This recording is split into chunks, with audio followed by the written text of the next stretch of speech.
playing host to world heads of state and facing global outrage over the kidnapping of more than 200 teenage girls. Is Nigeria's image as a country that has come of age under threat? This is Inside Story.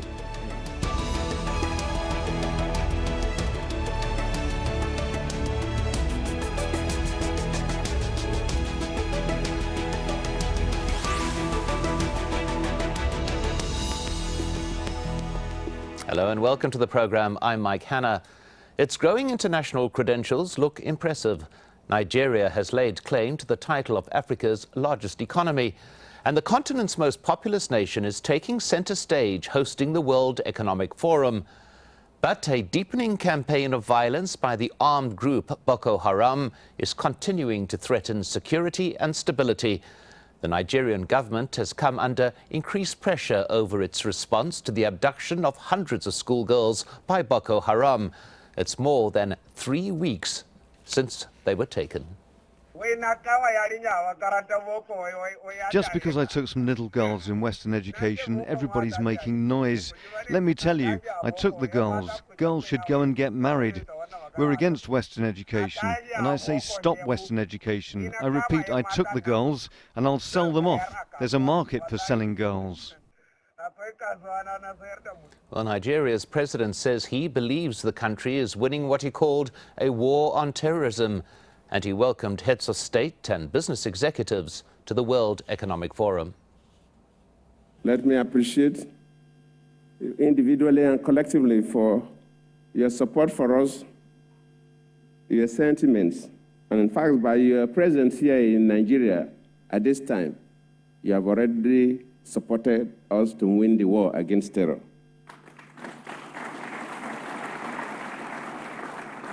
If you are refused to come because of fear, the terrorists would have jubilated and even would have committed more havoc.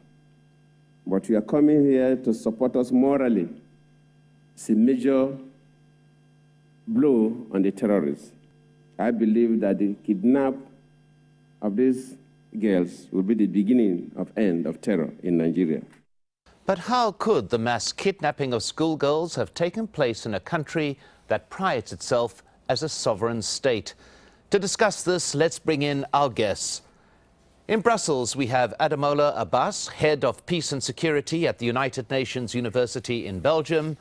And in London, we're joined by Jonathan Ofe-Ansah, publisher of Africa Briefing, a pan-African news magazine.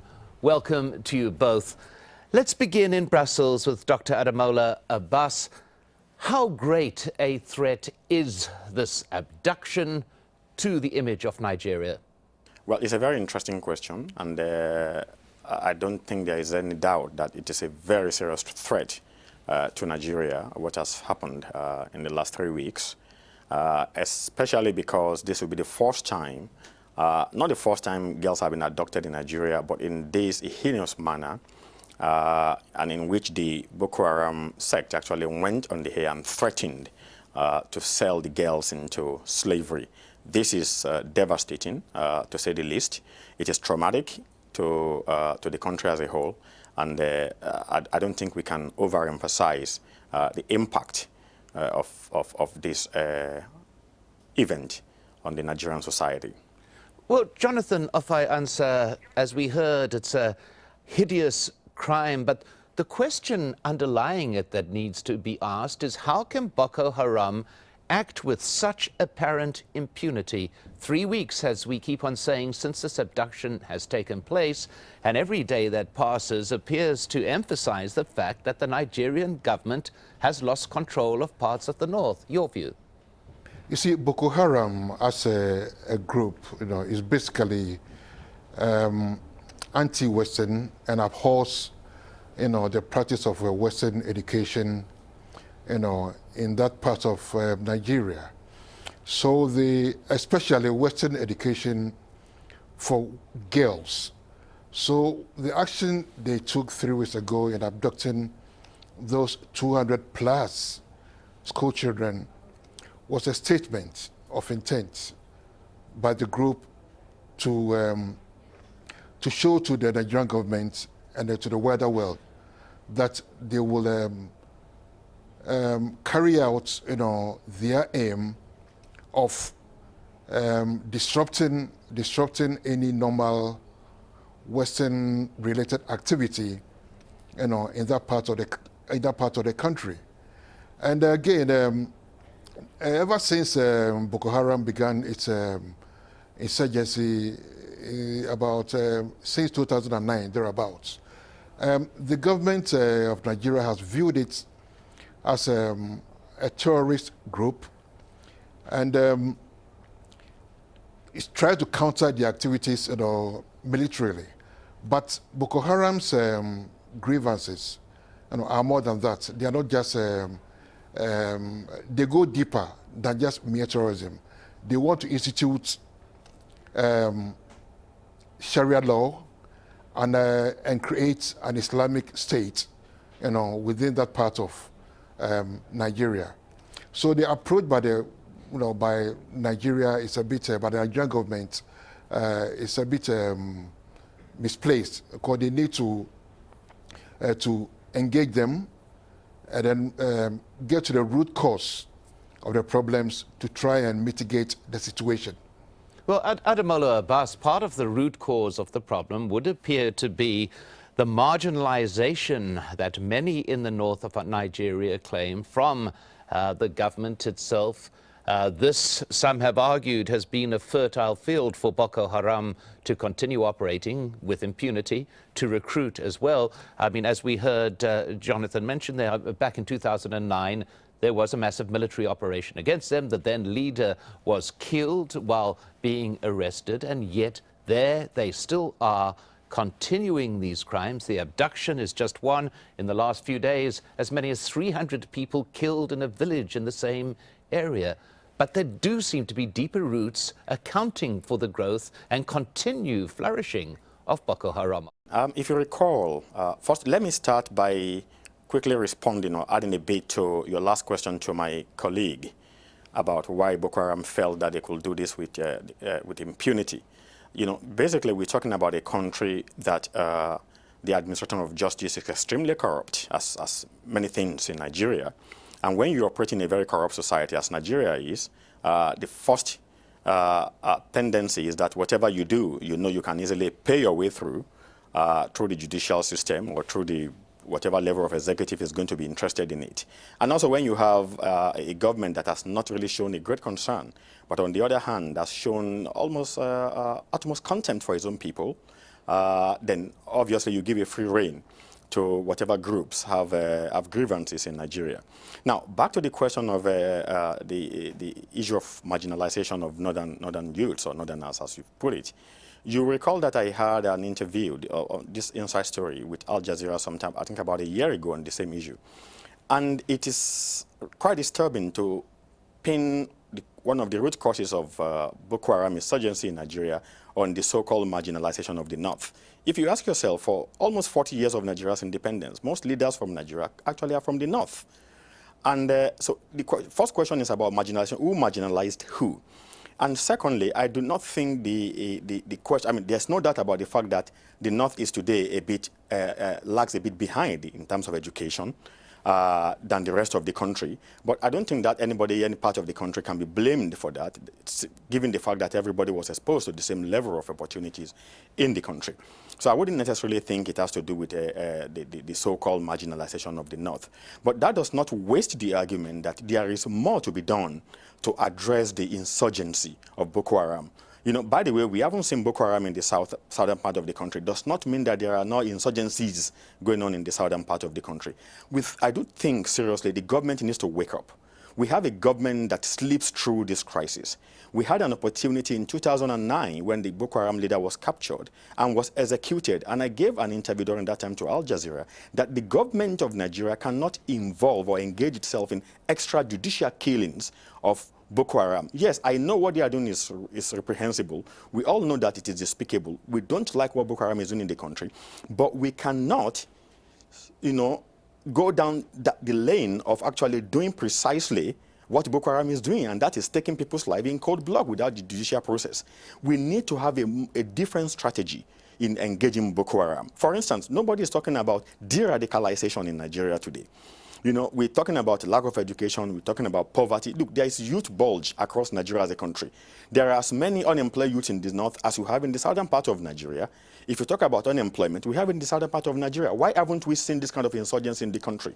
So we have to talk, I mean, and for crying so loud, we do have a great number of Muslims in the southern part of the country as Christians, just as in the north. So all these permutations, to my mind, do not explain the real causes of Boko Haram insurgency in Nigeria. There are so some points there. Apologies for interrupting you, Ademola. There are some points that we will return to, but I saw Jonathan Ofe-Ansah nodding in agreement with the point that you were making about marginalization is actually a wrong way to look at it. What is your view on that, Jonathan? Do you agree with Ademola that the whole issue of the North being marginalized is actually, in a way, a red herring? The political terrain in northern Nigeria has been largely dominated by the Muslim elite, you know, who have enriched themselves to the detriment of the ordinary mass of the people. Okay, but let me go back and say that the grievances of Boko Haram, you know, are not as material, you know, based on material well-being as we had in the Niger Delta, but it's more of religious and also societal norms. And so, like I said earlier, you know, they see Western education as a sin, and even in the colonial days, they resented, abhorred, right, the imposition of a Western way of life in that part of the country. So this is, I believe, you know, is part of the roots of the cause of the problem. So Boko Haram itself is not, you know, a cause, but it's an effect, you see, of what, you know, has happened from the colonial times till the present day.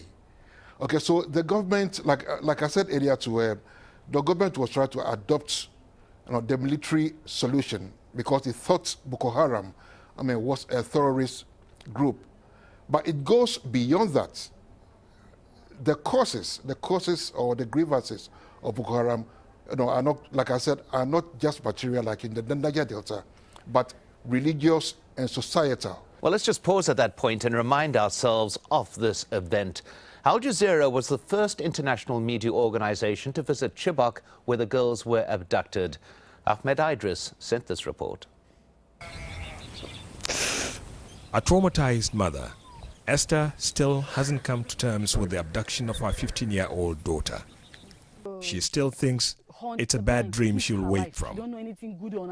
Her daughter is among the over 270 girls taken by Boko Haram fighters. More than 3 weeks on, they remain missing.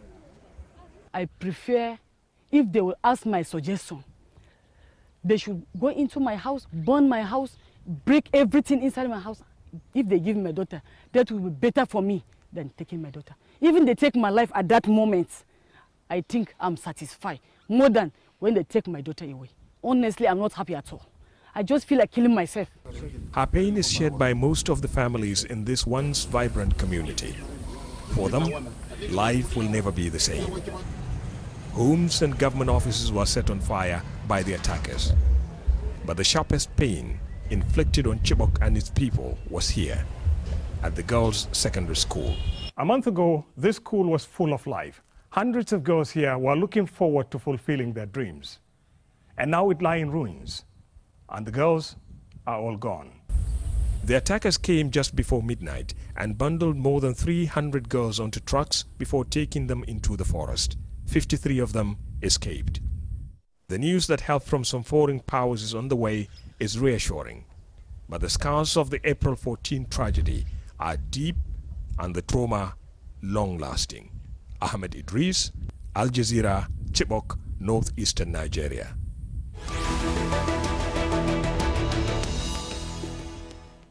Well, we heard reference to the military solution. I want to return, Ademola Abass, to the point that you made a short while ago. 2009, military operation in that particular area the leader of Boko Haram was executed, as you said. Now, within Parliament and the government itself at the time was very critical of the military officers who conducted that operation.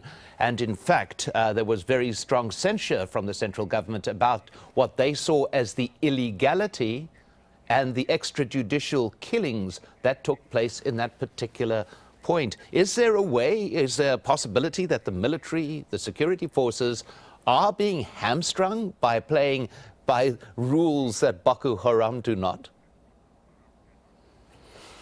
Thank you very much. Well, if we say the military, are being hamstrung by the rules that the Boko Haram are not, don't forget that the military is a creation of the state, is part of the state of Nigeria, like any country.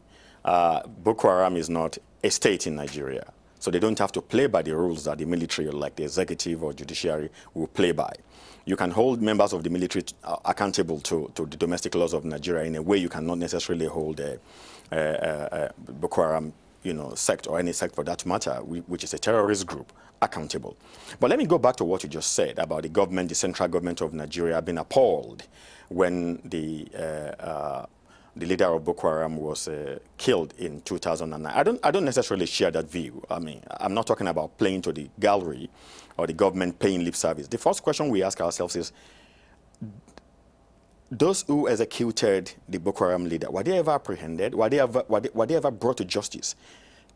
These are fundamental questions. Don't let's forget one thing. Boko Haram comprises people who live in Nigeria, who sleep and wake up with most of us, even if we cannot identify them, except when they come out as they did a couple of days ago, on prime television.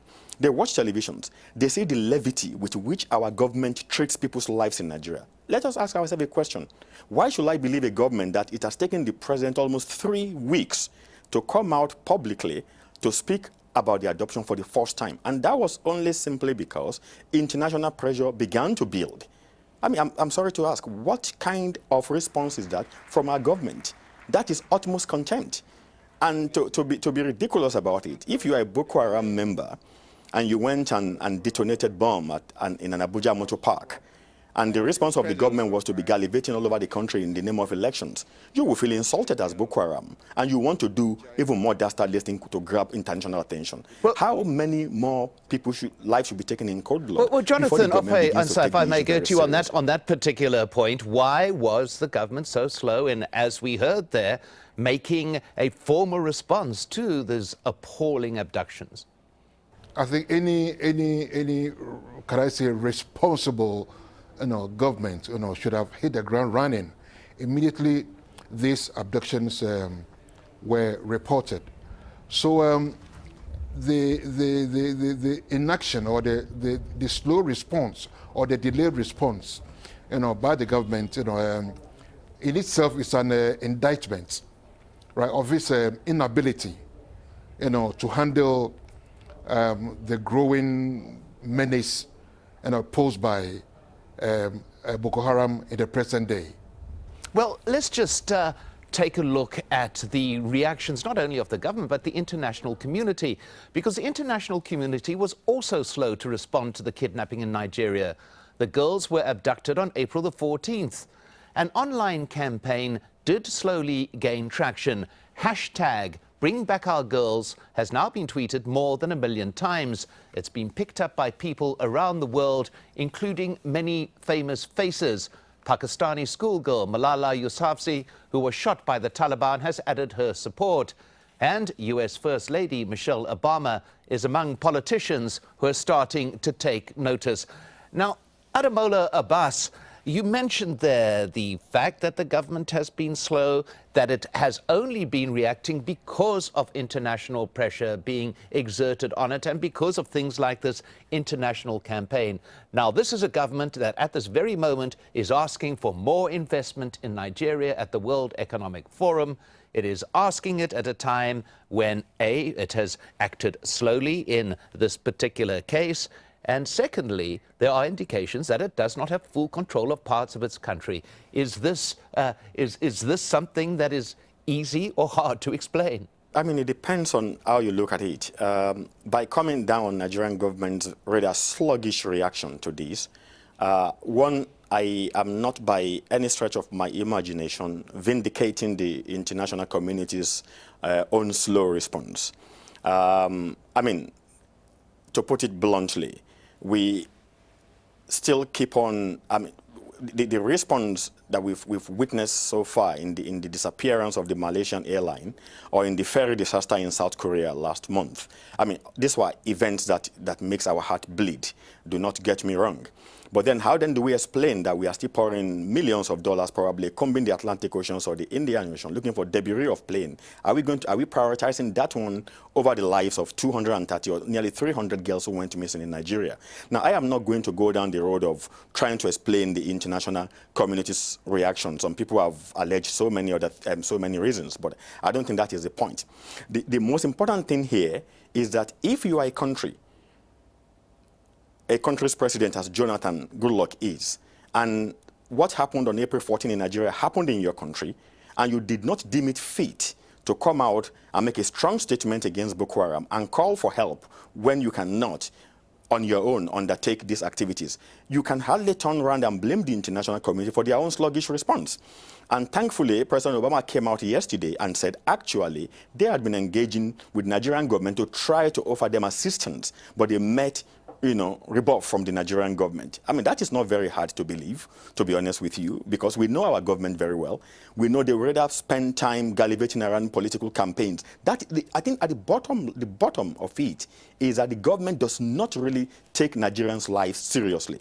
And if you do not take, the life of your citizens seriously, you cannot turn around and blame the international community. Let me remind you, Nigerians forget a lot and quite easily. When this government took over power, the very first statement the president made was that he didn't give a damn about the Nigerian constitution. I was horrified, not just as an international lawyer, but as a Nigerian. The president had just sworn to defend the constitution, just turned around and said he didn't give a damn on the question of whether he wanted to declare his assets when he took over.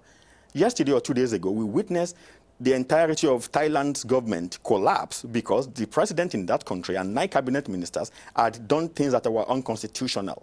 So it's a question of constitutionality. It's a question of governance. It's a question of what democracy actually means to these people. Now, if you are an investor and you want to come and bring your money to Nigeria, you will have to think twice. The same government that has been so sluggish in responding to the kidnapping of 300 girls now did not bat an eyelid in terms of putting almost 6,000 soldiers on ground in Abuja to safeguard international dignitaries who are coming. It's about money. It's about investment. But well, so it doesn't matter whether if I may, Ademola, go to Jonathan answer on that. You stated very, very strongly there that this is a government that appears not to care about its citizens, and this is the issue that investors should be very wary of. What's your particular view? In my view, I think the investors, look, Nigeria recently rebased its economy to become the biggest economy in the whole of Africa and number 26 globally. Nigeria has a population of 174 million people. It's a very huge market. It has huge mineral and other oil and other mineral resources. Okay, it has a growing middle class. The median age, in Nigeria, of the population, it's about 20 years. So the average businessman will always, look at the bottom line, will always look at where he will get the most returns on his investments. And we shouldn't forget that these activities by Boko Haram, it's largely concentrated, in the northeastern part of the country. I mean, large parts of Nigeria, like the south and the other places, are quite safe for the time being. So I don't believe this would deter the international investor, the international businessman from putting his money into Nigeria. And it is evidenced by the large attendance at the current World Economic Forum in Africa in Abuja. Well, at that particular point, my thanks to our guests, Dr. Ademola Abass and Jonathan Ansah. And remember as well that some 300 girls are living in fear and terror. And do let us know your thoughts. Leave your comments at facebook.com/AJ Inside Story. And on Twitter, go to @AJ Inside Story. I'm Mike Hanna. Thanks for watching, and goodbye for now.